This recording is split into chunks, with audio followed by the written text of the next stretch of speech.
പോകാം. അയ്യോ എന്താ?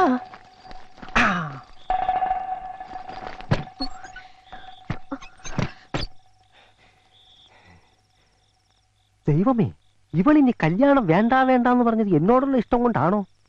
അടിച്ചോണ്ട് പോയാലോ?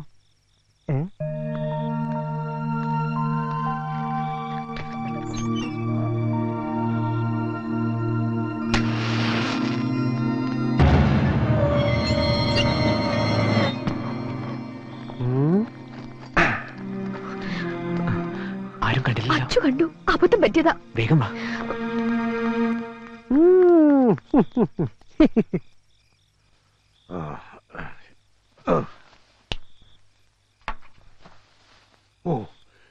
സാവിത്രി, മണി 5 കഴിഞ്ഞു.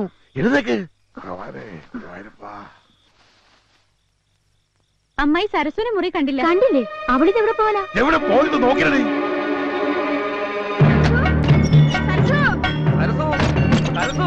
ആ മുറിയിൽ നോക്കിയോടാ. നിങ്ങൾ എവിടെ കിടന്ന് കറങ്ങാണ്ട് എല്ലാ മുറിയിൽ കയറി നോക്കുന്നേ. ഞാൻ എല്ലാവരും നോക്കിയില്ലേ. സരസു,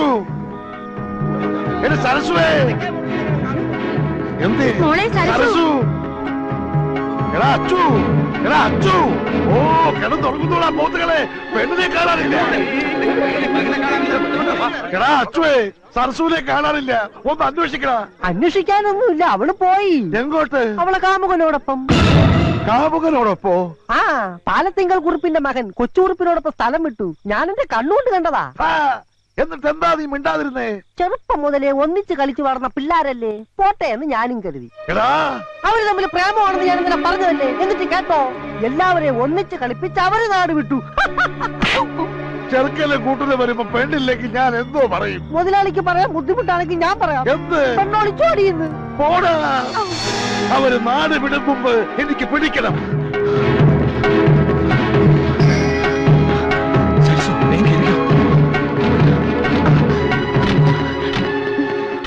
വണ്ടി നേരെ റെയിൽവേ സ്റ്റേഷനിലേക്ക് വിട്ടോ.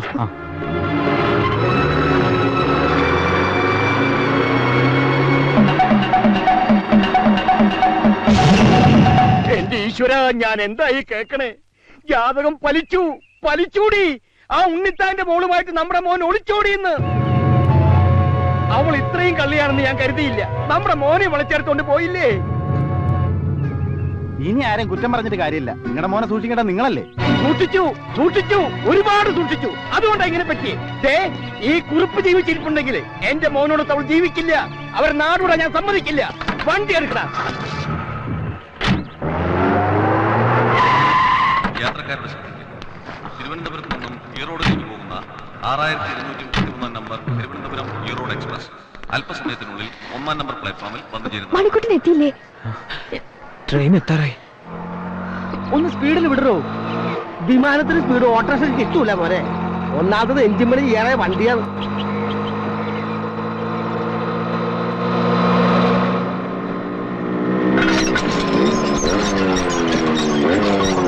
അയ്യോ, ഗേറ്റ് അടച്ചു. ഇപ്പൊ വരുന്ന ട്രെയിൻ എനിക്ക് പോകേണ്ടതാ. ഞാനിപ്പോ എന്താ ചെയ്യാ? എന്തെങ്കിലും ചെയ്യടോ. സിനിമയിലെ പോലെ ആട്ടോ ജമ്പ് ചെയ്യിക്കട്ടെ? വേണ്ട, ഞാൻ ജമ്പ് ചെയ്തോളാം.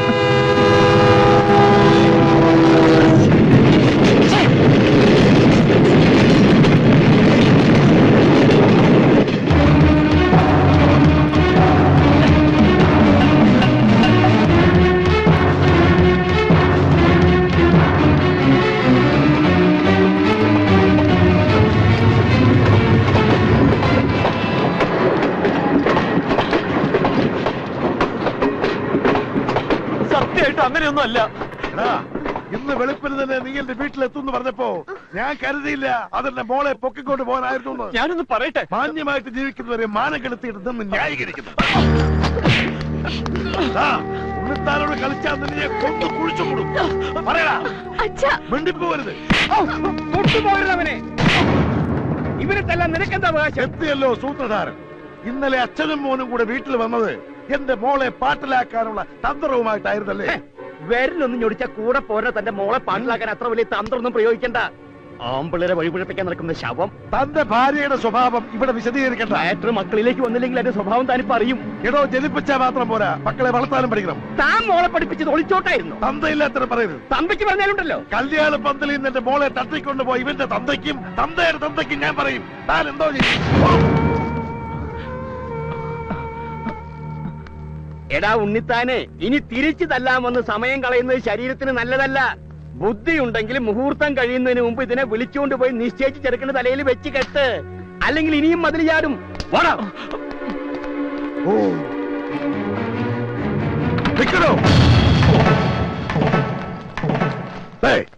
എനിക്ക് തന്നെ സമ്മാനവും വേണ്ട, ഒരു കോപ്പും വേണ്ട. ഇതോടെ നമ്മൾ തമ്മിലുള്ള സകല ഏർപ്പാട് തീർന്നു. പിന്നെ സമയമില്ലാതായി പോയി. ഇല്ലെങ്കിൽ തിരിച്ചു തന്ന് 10 പേജ് തെറി പറയാൻ എനിക്ക് അറിയാൻ വയ്യാഞ്ഞിട്ടല്ല. മുഹൂർത്തമായി വാടി കേരളം ഇങ്ങോട്ട് ഇറങ്ങടി. വാ. മോളെ കൊണ്ടുപോയി സാരി മാറ്റിട്ട് ഇപ്പൊ തുണി ഉടുത്തിട്ടുണ്ടല്ലോ, അത് മതി. പെണ്ണെത്തി പെണ്ണെത്തി. ഞാൻ പറഞ്ഞില്ലേ മുതലാളി മിടുക്കനാണെന്ന്. എങ്ങനെയെങ്കിലും പെണ്ണിനെ ഒപ്പിച്ച് മുഹൂർത്തത്തിന് മുമ്പ് എത്തുമെന്ന്. ഭാഗ്യം, തക്ക സമയത്ത് എത്തിയതോട് പെണ്ണ് ഒളിച്ചോടിയില്ല. സമയമായി. ചെന്നിരിക്കണേ മണ്ഡപത്തിലേക്ക്. എന്താണോ നോക്കിയിരിക്കണേ? ഊതടോ. എന്നാ കെട്ട് നടത്തിയേക്കാം. നിർത്തണോ? മറ്റൊരുത്തനോട് ഒളിച്ചോടി പോയ പെണ്ണിനെ കെട്ടേണ്ട ഗതികേട് എന്റെ മോനില്ല. പെണ്ണ് ഒളിച്ചോടി പോയില്ലല്ലോ, അതിന് മുമ്പ് പിടിച്ചോടി വന്നല്ലേ? അതെ, ഇനി ഒളിച്ചോടാതെ നിങ്ങൾ നോക്കിയാ മതി. വന്നോളൂ. അതെ അതെ, ഞാൻ പറയുന്നത് നിങ്ങള്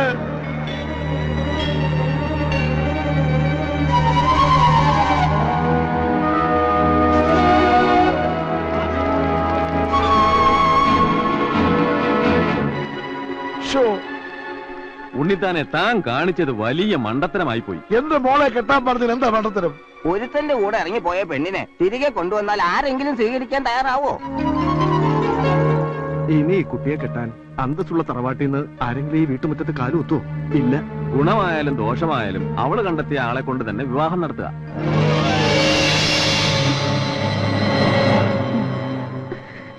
പാലത്തിങ്കൽ കുറിപ്പ് തറവാടിത്തത്തിൽ മുതലാളിയെക്കാളും ക്യാമന. ഇനി ഒന്നും ആലോചിക്കാനില്ല, ഈ മുഹൂർത്തത്തിൽ തന്നെ നടത്താൻ ശ്രമിക്കുക. എടുത്തുചാടി ഞങ്ങളെ തന്തയ്ക്ക് വിളിക്കുകയും ചെയ്തു. സാരമില്ല, മറുപടി ഉടനെ കിട്ടിയായിരുന്നു. അപ്പൊ കരണം പൊത്തിയൊരെണ്ണം കിട്ടിയില്ലേ? അടിയ ചൂടെങ്ങനെ ഉണ്ടായിരുന്നു? ഇങ്ങനെ ഉണ്ടായിരുന്നു. നിന്ന് കരയാതെ വാടാ കുറുപ്പിന്റെ വീട്ടിലേക്ക്. അച്ഛാ, മോള് വിഷമിക്കാണ്ടിരി, ഞങ്ങളൊന്ന് പോയി സംസാരിക്കട്ടെ. നിന്റെ മനസ്സിനകത്ത് ഇങ്ങനൊരു ആഗ്രഹം ഉണ്ടായിരുന്നെങ്കിൽ നേരത്തെ പറയാമായിരുന്നില്ലേ? ഞങ്ങളത് നടത്തി തരായിരുന്നില്ലേ? ഓടി ഓടുന്നു. നേരത്തെ അറിഞ്ഞിരുന്നെങ്കിൽ ഈ ബന്ധത്തിൽ നിന്ന് ഞാൻ ഇവനെ പിന്തിരിപ്പിച്ചേനെന്ന് പറയാനാ തുടങ്ങിയത്. ഈ ബന്ധത്തിന് എന്താ കുഴപ്പം? എന്തൊരു നല്ല ബന്ധം. എടീ, തറവാട്ടി പറഞ്ഞ പെണ്ണായിരുന്നെങ്കിൽ കല്യാണ ദിവസം ഒളിച്ചോടുമായിരുന്നോ? അപ്പൊ നമ്മുടെ മോനോ? ആണുങ്ങൾക്ക് എന്തു ആവാം. മാത്രമല്ല, പാലത്തെങ്കിൽ കുറുപ്പിന്റെ വീടുമായിട്ടൊരു ബന്ധത്തിന് വട്ടപ്പറമ്പ് ശ്രീധരൻ ഉണ്ണിത്താൻ എന്താണ് ഒരു യോഗ്യത? അടയും ചക്കരയും പോലെ ആയിരുന്നല്ലോ ഇത്ര നാളും. ഇപ്പൊ ഇന്ത്യയും പാകിസ്ഥാനും യുദ്ധവും പ്രഖ്യാപിച്ചു. എന്താ കുഴപ്പമുണ്ടോ? ഇനി ഇതിന്റെ പേരും പറഞ്ഞ് നിങ്ങൾ തമ്മിൽ യുദ്ധം വേണ്ട. എനിക്ക് ആരോടും പ്രേമമില്ല, ഞാൻ ഒളിച്ചോടിയിട്ടില്ല. പിന്നെ അവളുമായിട്ട് എന്തിനാ നീ സ്റ്റേഷനിൽ ചെന്നത്? അതെന്നോട് ചോദിക്കരുത്.